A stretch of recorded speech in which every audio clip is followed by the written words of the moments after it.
Parents demanded I babysit my baby sister for free despite my countless household chores and school commitments, so I told them I want payment.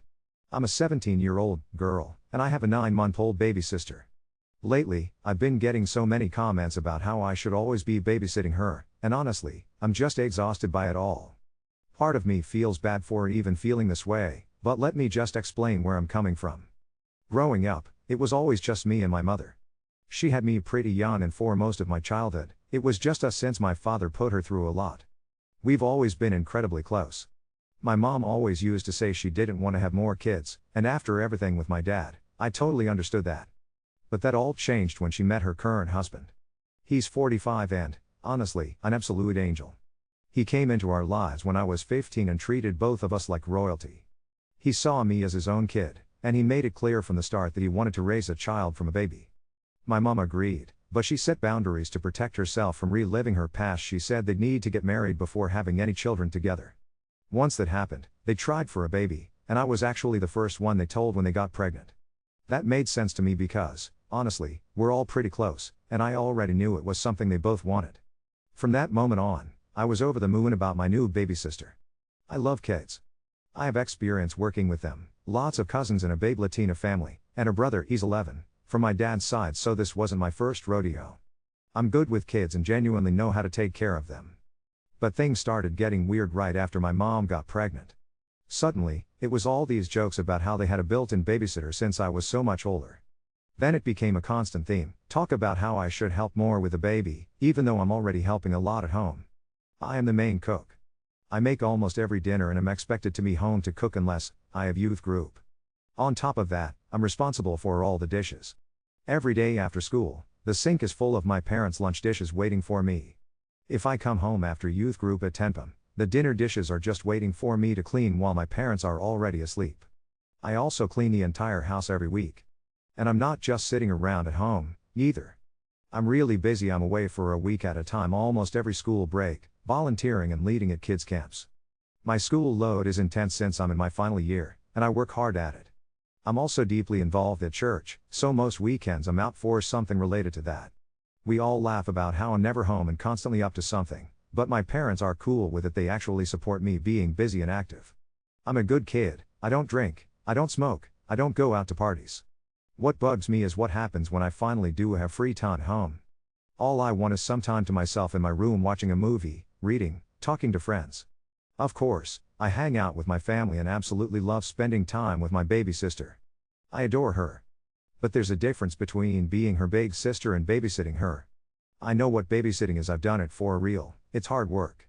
If they want me to watch her like a babysitter, instead of just enjoying my free time with my sister, I think I deserve to be paid. But my parents refuse to give me any money for anything outside of the essentials. They stock the fridge and pay the bills, but that's it. They actually keep track of every cent I owe for anything extra. My mom literally has a notes page where she records my debts. If they paid a school bill, it's added to the debt. Helped cover my camp fee? That's in debt. I asked to borrow $10 because I don't carry cash? Debt. I have to pay them back for everything, and that's just how our house works. So if they expect me to take on a job I used to be paid to do and actually took courses and invested real money to qualify for, why shouldn't I get paid for babysitting, even if it's just for my little sister?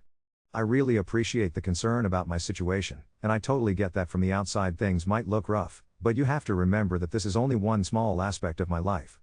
I haven't even talked about the amazing things my parents do for me. For example, the reason I pay my own school bills, and by that I mean just the extra stuff, like my shirt for sport class, is because I was homeschooled for ages. My parents are pretty against the school system and didn't want me enrolled, which honestly, I understand, especially since I've never loved all the aspects of school myself. Kids can be pretty rude. I got bullied heaps growing up. But when I decided to rejoin school for my senior years, we had to talk about costs. We're not in a great financial situation, so I said I'd cover those extra costs if it meant I could go back. It just made sense. About my baby sister, it's not like I've ever been forced to care for her or woken up in the night for her. It's more like my parents want me to spend more time with her when I'm home instead of being locked away in my room. Some of the comments I've gotten about this have really annoyed me, and honestly, I just want some peace of mind that how I feel is actually fair. Then there's this debt led to the way my parents track what I owe. My parents set it up because I used to be terrible with money. They started making me pay back for things I didn't absolutely need, just to teach me that money matters and I couldn't just throw it away on anything. Sure, it's a bit excessive if you ask me, but it's working for her right now. It's not like they are tracking every cent. The numbers are rough estimates, and if I'm a bit short, they'll just wipe the rest. Sometimes we even negotiate about it, and there have been times I paid later because something important came up. At the end of the day, my mom and all of us are really just doing our best with what we have. We come from a pretty dysfunctional family, and my mom and I are both trying our hardest to break those generational traumas. Honestly, my mom saved me from a lot. I have no idea where I'd be without her. She's a wonderful mom, even if she has her faults, just like any of us. Just to be clear, my parents aren't controlling me at all. I'm allowed to leave the house whenever I want, and I actually travel heaps on my own, sometimes even for really long stretches. They never check my phone, they don't come into my room, it's nothing like that. That's where things really stand for me. Update 2. It's been 9 months since everything went down, and so much has changed that I can hardly believe it myself. I'm now 18, and my little sister is a year and a half old. Just to catch you up, the whole mess started when my parents expected me to babysit my sister, constantly basically act as free childcare and refuse to pay me for it. People worried my parents would try to keep me home forever just because I did so much around the house, and honestly, I was nervous about that myself. But a month after my birthday, I took a deep breath, grabbed the internship I had lined up, and moved out. Now, I share a flat with the most awesome roommate, who's a few years older than me, and has taught me that adulthood isn't as terrifying as I had once thought. Since moving out, my relationship with my parents has actually gotten better. We don't see each other as often, but when we do, there's a whole new wave of respect. The awkward silence about me leaving eventually died down. They just sort of accepted it and stopped picking at the subject, which made visits much more relaxed. And my little sister. Gosh, she truly is the sweetest. Her laugh could brighten anyone's day, and when I make the trip back home, she always greets me with the biggest smile and a hug that makes my whole week. Of course, being about an hour away means these visits don't happen all the time, especially with gas prices being as wild as they are, but those moments we do get together are precious. Life lately feels like something out of a dream. I've found a tight-knit group of coworkers who are more like adventurers than just office friends. We're always out doing something new when we're off the clock. And as if things couldn't get any better, I have an incredible boyfriend now. My parents actually adore him, and they get genuinely excited when he's around and able to join us for a meal or just to hang out. In every way, life feels amazing. If my 18-year-old self from last year saw me now, she wouldn't even recognize the grown-up I'm becoming. Update 3. 2 weeks ago, my phone lit up at 5:12 a.m. with my mom's name, and I just knew it wasn't a casual chat. Her voice was shaking. My stepdad's brother in Brisbane had collapsed at work and was in surgery, and they'd managed to get on the first flight out. The plan had been to take my sister, but she'd spiked a fever in the night and the nurse on the phone told them absolutely not to fly her. They needed me to come, now, not after breakfast, not after work, now.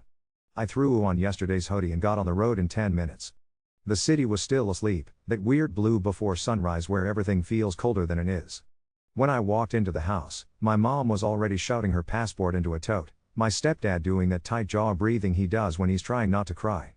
My sister was on the couch with flushed cheeks and big wet eyes, sucking her thumb and making the tiny whining sound little kids make when they're sick. I kissed my mom, kissed my stepdad, and said the words I didn't think I would ever say so calmly after the year we had: I've got her. I'll send updates. You go. And then it was just me and a feverish toddler, a half-full bottle of infant Panadol, and a freezer that had exactly 3 mystery containers labeled soup in my mom's handwriting. I remembered everything I knew, everything I never learned looking after other people's kids. Cool washcloth for her head. Fluids, tiny sips. Rubbing her back while she cried because she wanted mom and couldn't figure out where mom had gone. I turned the lounge into a camp. Mattress on the floor, cartoons playing low, the kind of quiet you keep like a secret so they know they're safe. I made little bowls of rice and mashed banana and did that ridiculous dance you do to convince a grumpy baby to open her mouth, and she did it, only for me, and I felt stupidly proud over 4 spoonfuls. On day 2, her fever broke at 2 a.m. while a southerly howled against the windows. I woke up to a sweaty forehead and a baby who finally slept like a starfish across my chest, and I lay there and cried in absolute relief in the dark.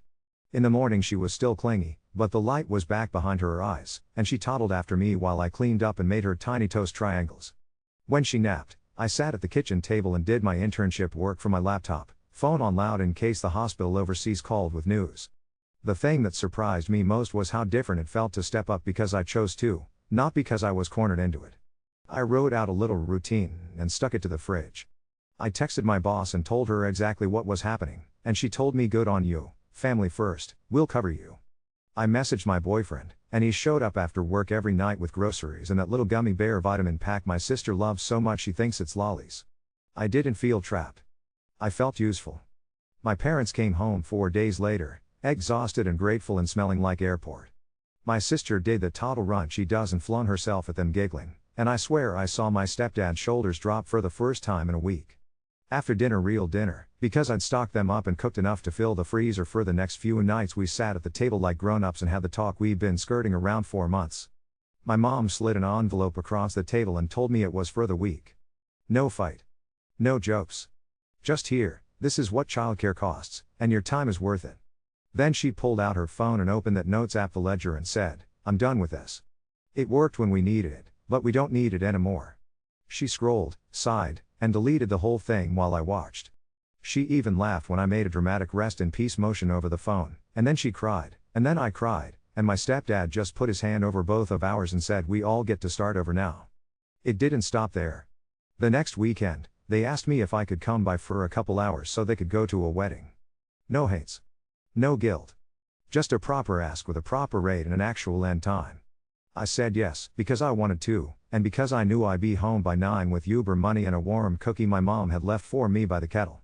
When I left that night, my mom hugged me on the porch and said, thank you for loving her, not for working for us. It landed right where it was supposed to. There's more. I got my acceptance to the program in the South Island. I did that stupid thing where you open the email in the dairy car park because you can't wait till you're home, and then you stand there by the milk fridge with your knees shaking and a grin on your face that probably made the poor cashier think I'd won the lotto. I didn't win the lotto, but it felt like it. We drove down last weekend to look at flats, me and my boyfriend in his little hatchback, my parents and my sister in their car right behind. We did the ferry, and my sister pressed her hands to the glass and gasped at the wake like it was magic. At one point she fell asleep on me in the booth, her head heavy on my shoulder, and I just stared out at all that blue thinking, this is exactly what I wanted to feel like at 18, tired in a good way, held together on purpose, choosing my life. Oh, and the part that no one saw coming? My mom is pregnant again. I found out because she couldn't keep anything down on the ferry and then started laughing so hard she cried when I handed her a ginger biscuit like, oh no, not this again. They told me properly that night at the little rental with a terrible floral duvet, and we all sat there with takeaway and mapped out a real plan. Actual childcare budget. Daycare waitlist forms. A calendar that doesn't have my name plastered over it unless I've put it there myself. My stepdad asked me to help them pick a pram because, in his words, I'm the only one who will make sure it's practical and not just pretty. They didn't mention a built-in babysitter once. I'm not pretending our life has turned into some tidy movie. There are still dishes in the sink when I visit and I still raid their pantry like a raccoon when I leave, and I know there will be moments where I have to say no and disappoint them because university is going to be a beast and tiny humans don't care about your deadlines. But the shape of things has shifted. When my sister sees me now, she squeals "Sissy home" and pats the couch like she's saving my spot, and I don't feel this creeping anxiety about what's going to be asked of me next. I feel wanted, not needed like a tool. I use the envelope money to get my first car that's actually mine. She's old and a bit ugly, but she runs and her radio works if you smack it just right. On the drive back from the ferry, my sister fell asleep humming to herself and my mom grabbed my hand at a red light and squeezed it. We're figuring it out, she said. I think we are. I think, for the first time, all of us are. Update 4. I moved. Properly moved. My whole life packed into my old hatchback with the radio that only works if you thump it and a chili bin full of mom's leftovers because she refuses to believe supermarkets exist south of the strait. The ferry was glass flat this time and I stood out on deck with my boyfriend and watched the Marlboro sounds go from postcard to reel, sea spray in our hair, that clean cold that tastes like metal and rain. The drive down after was just hills and sheep and music too loud, and then suddenly I was in a city that wasn't mine yet, all steep streets and seagulls that yell like they own the place. My new flat is small and perpetually cold in the way Sudan flats are, but the oven works and the lounge window sees a sliver of harbor if you lean just right. I've got a second-hand desk crammed by the heater, and in the evenings the whole place smells like toast and cheap coffee and the pine candle I pretend makes us fancy. Classes started and I forgot what it felt like to use my brain this hard all day. It's good. It's exactly the kind of tired that makes sleep land heavy. I picked up a shift at a cafe near the Octagon and learned that tradies will tip you in exact change and praise if you remember their order by day 3. On Mondays I help run the kids' hour at a church down the road, and there's a little girl who will only sit if I sing Wheels on the Bus with all the embarrassing actions and honestly, fine, twist my arm. I video call my sister from the bus stop and she presses her cheek to mom's phone and yells sissy boat.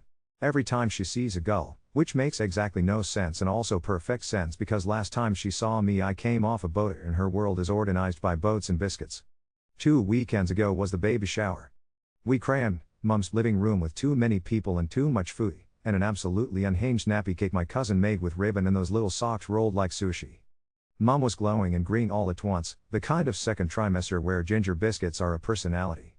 I'd flown up Friday night after my shift, slept like a rock in my childhood bed that still has glow-in-the-dark stars on the ceiling, and woke to the house already buzzing, my stepdad in the garage building the cot because he'd rather say something than answer the door 50 times, my sister in her dinosaur pajamas trying to steal grapes off the platter uncooked like some tiny chaotic goat. It happened that fast. 1 minute we were laughing at great Aunt Rosa calling the pram a chariot and arguing about whether the baby will have my stepdad's dark eyes, and the next mom went very quiet and put her hand on the table and said, "I think my water's," just like she was finishing a sentence somebody else had started for her. Everything got very clear after that. The room that had been loud became sharp around the edges. I heard myself say, "Right, okay," and somebody corralled the aunties and somebody rang the midwife and I went to grab towels because apparently my brain had a list ready I didn't know about. My stepdad's hands were shaking hard enough to rattle the cutlery and Mom gripped my forearm and said, "Don't leave," in a voice that was all the way back to when it was us two in a flat with no curtains. The midwife was coming from across town and there'd been a crash on the main road. This baby didn't care. This baby had a schedule no one else got the memo for. Mom started to sway and make that sound low in her throat and it clicked, "Second babies don't wait." I got down on the floor with her because sit-ups have never been my thing, but this felt like a very weird plank position we were both in together now. My sister stood in the doorway with a banana and a very attentive frown and I said, "It's okay, my love, Nana's going to take you to pick flowers," and Nana, who had turned up with a platter of sausage rolls and left with a toddler under one arm like she'd been waiting her whole life for the tag in, whisked her away. The midwife was on speaker, calm as a pond. "You're going to put clean towels down. You're going to breathe with her. If she says push, you tell me." My stepdad kept repeating, it's okay," which meant he was not okay in any way, and I wanted to tell him he was doing great but my voice was stuck somewhere behind my teeth. Mom grabbed my hoodie and I remember thinking, well, there goes this hoodie, and then I wasn't thinking, I was doing. Counting breaths. Wiping her forehead. Saying the dumb things people in movies say because they work. "You're safe. You're doing it. You're so strong." The midwife said, "Can you see ahead?" And I said, wildly, "Yes. Oh my yes." The room stretched like time does when you're about to crash a car and then not. There was a rush and a burn and then a person, slippery and furious and very, very real, landed in my hands. For a second nothing existed but that cry. It tore the house open. My stepdad made a noise I have never heard from a man my whole life and then he was laughing and crying into Mom's neck and telling her she was incredible, which she is, and I was saying hi, like the baby spoke English and wanted me to shut up, which, maybe. The midwife blew in 7 minutes later like a storm that shouldn't scare you, confident and soft-eyed, she clamped and cut and checked and there it was, a boy. Small and perfect and blinking like he'd been cheated out of a longer tunnel. We wrapped him and put him on Mom and the whole room smelled like rain and hot milk and metal, and I realized my knees were going to hate me tomorrow and also I was never taking these towels off the floor myself, these were not my towels anymore. After, when the adrenaline let me go, I sat on the kitchen floor with my back against the fridge and my palms upturned and shaking, and Dad, because he's been that longer than I've even called him, it pressed a glass of water into my hands and said, "Only, you legend." The midwife checked the baby's tiny feet and clicked her tongue approvingly at 10 perfect toes and told me to eat something. I ate a cold sausage roll and had never tasted anything so astonishing in my life. We named him that night. Well, Mom and my stepdad did. But they looked at me on the couch while my sister snored like a small chainsaw in her room and the baby hiccuped on Mom's chest, and Mom said, "We were thinking we'd like you to be his godmother, if you want," and it hit me like a wave. I don't think I finished saying yes before she started crying again. I went home with baby smell on my hoodie and a wrap of leftover cake and the midwife's voice in my head calm as if it lived there now. Here's the bit I didn't see coming. The next morning, in the light where everything feels less like a fever dream, my stepdad put his keys on the bench, pulled out his phone, and transferred me money before I could argue. "For the emergency," he said, when I opened my mouth. for dropping everything and catching my son. He made a joke about hazard pay, which made mom laugh and then cry again because her hormones are a mosh pit right now, but the point landed. They don't expect anything for free from me anymore. They don't owe me and I don't owe them, and we all just choose each other, and then pay the petrol sometimes because petrol is stupid. Later, at the baby's first Plunkett visit, my sister climbed onto my lap with a book and we did the very hungry caterpillar for the 12th time, and when Great Aunt Rosa said something about good to have a built-in babysitter, my stepdad didn't even look up from burping the baby. No built-ins in this house, he said, mild as tea. We hire the best. Then he winked at me over the baby's furry hat and I had to stare very hard at the page where the caterpillar eats through all the plums so I didn't cry in front of Plunkett. I came back south with a photo of my brother blinking at the world like he's not sure about the terms and my sister holding his foot like a toy she's not going to share, and 3 frozen meals in my boot because mum refuses to be sensible about sending me home with food. A week later I had my first bait assessment due and my mother, who has never in her life managed to say nothing when there's something to fix, texted me and said, "We've got help coming Tuesday 2/5. Don't worry about us. Nail it." I sat at my little desk with my cheap coffee and I did. On video calls the baby is mostly a fuzzy hat and a noise, and my sister holds my face too close to the camera and says, very seriously, "Sissy boat soon?" Like she's negotiating an international treaty. Soon, I tell her. When uni lets me. When the straight is forgiving and the radio works if I smack it just right. Last night after my cafe shift I walked home under the particular southern sky where the stars feel like they're closer than your own thoughts, and I thought about how many versions of family I've had already and how this one, right now, feels like the most honest. Messy and loud, and a little ridiculous. Chosen, even when we didn't get to choose the first bits. I still raid their pantry like a raccoon when I'm up and my mum tucks ginger biscuits into my bag like contraband. There are still dishes in their sink when I visit and my sister still hoards every single one of my hair ties in her toy kitchen. The difference is that when my phone lights up now, my heart doesn't jump into my throat. It lifts. It's my stepdad sending a photo of my brother's ridiculous duckling hair, or my mum asking me which baby carrier doesn't wreck your back because of course I've researched 12. It's my sister in mismatched socks yelling hello like it's her first word. This morning my boyfriend made eggs in my tiny cold kitchen and I told him the story again because it still feels like it happened to someone else who just happens to wear my hoodie. He kissed my hairline and said, "You caught your brother." I did. We did. We're figuring it out, still, and in between there's coursework and coffee and a baby who will only calm if you hum the same off-key song our mum used to hum for me, and a ferry that goes back and forth, carrying us where we need to be. Update 5. Yesterday after the lunch rush, hand smelling like coffee and dish soap, my phone buzzed with an unknown number. I tucked myself in to the alley by the cafe bins where the gulls patrol like union reps and answered with my work voice.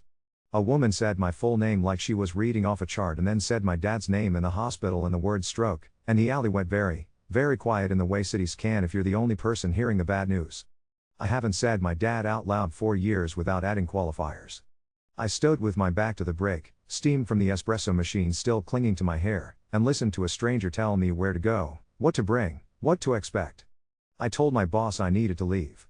He nodded once like of course and took my apron like you take a heavy thing from a friend. I texted my boyfriend.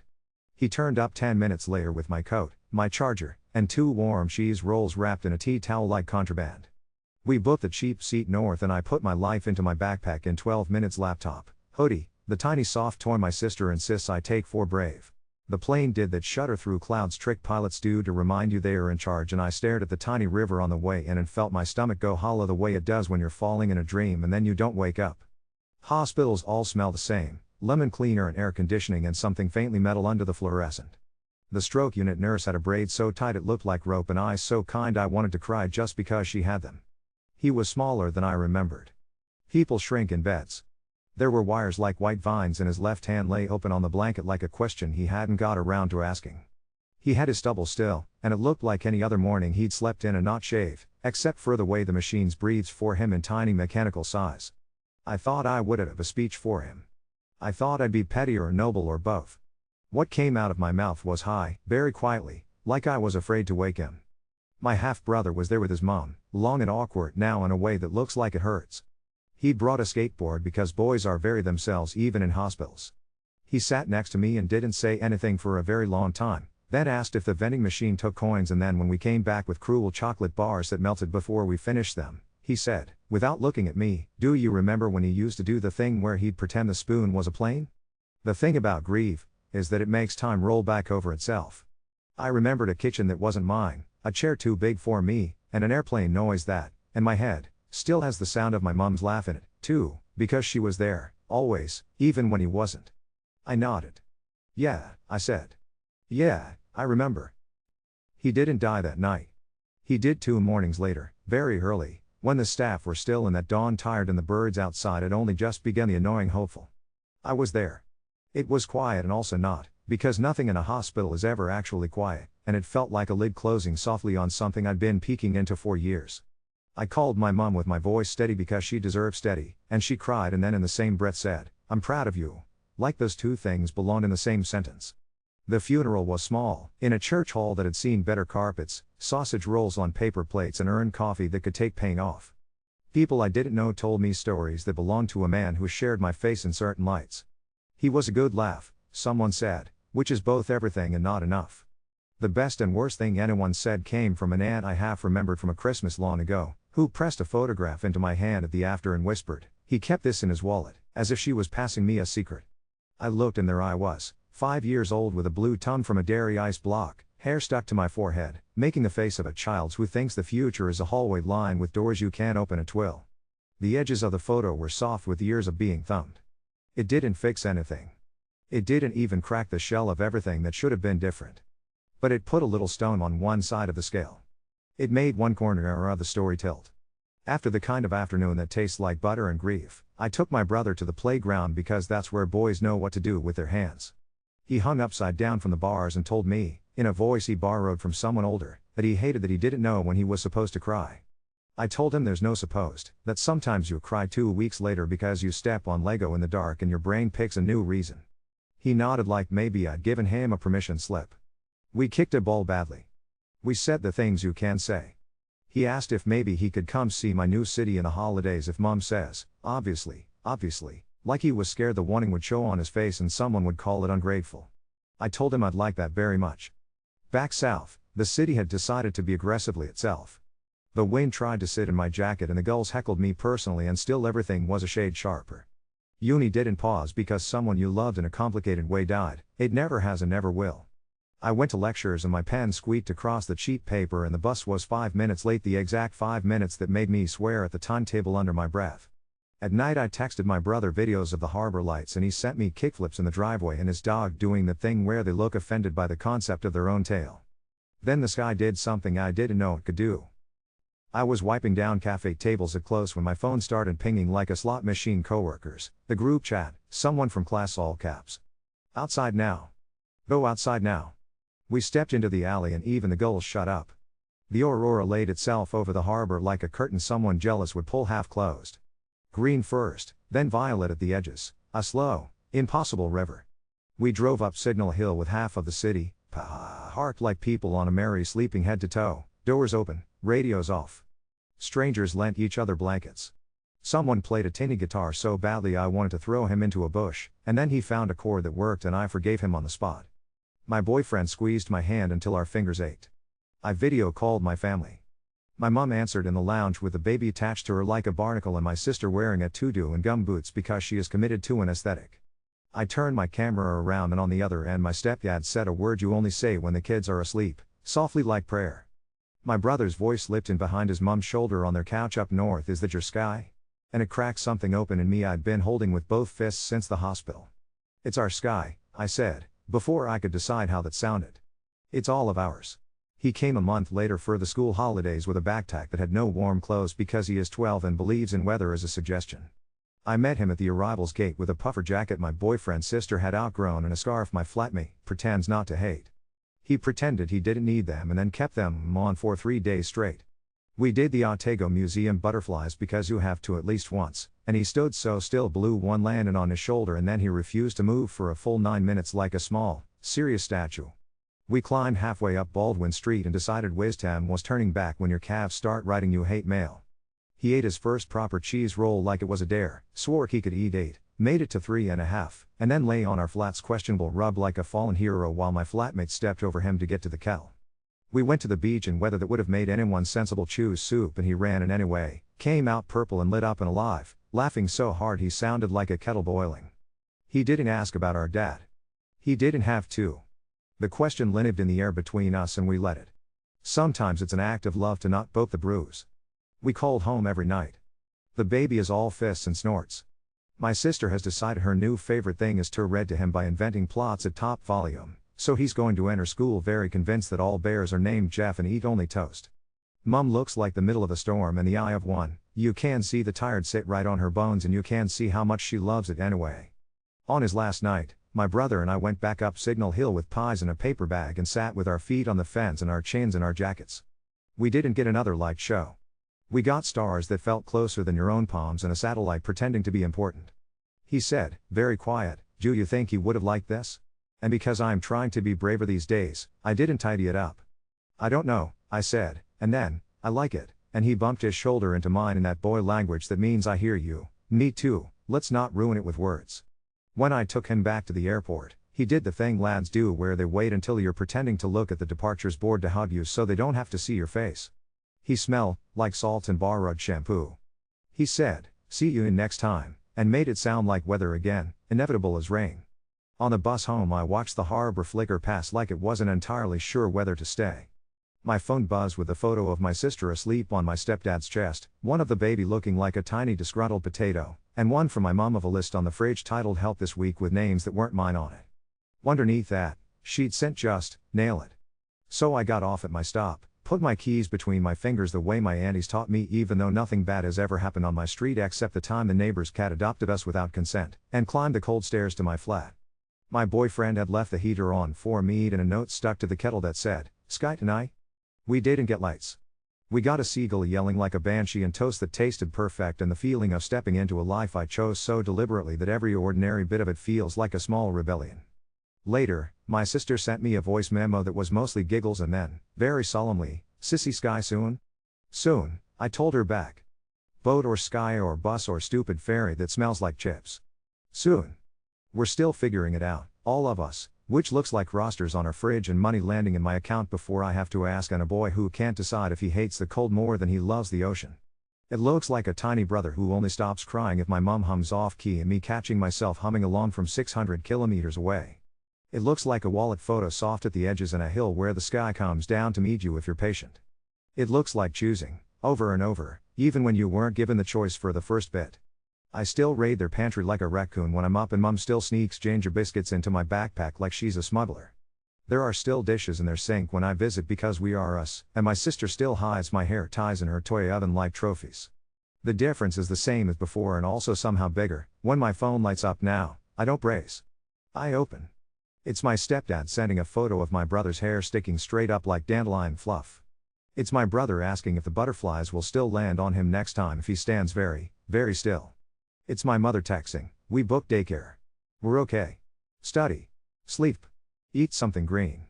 I make a salad and then eat a cheese roll and figure this balance. Tonight the harbor is just black water and streetlights and my room smells like toast and pine candle and clean laundry, and the kids at the church down the road will make me sing Wheels on the Bus with all the actions again on Monday, and this is the bit of the hallway where I like every door. I open the one to bed. I leave the one to home prop so it never sticks. I keep my phone face up, not because I'm worried anymore, but because sometimes the sky calls and I want to be ready.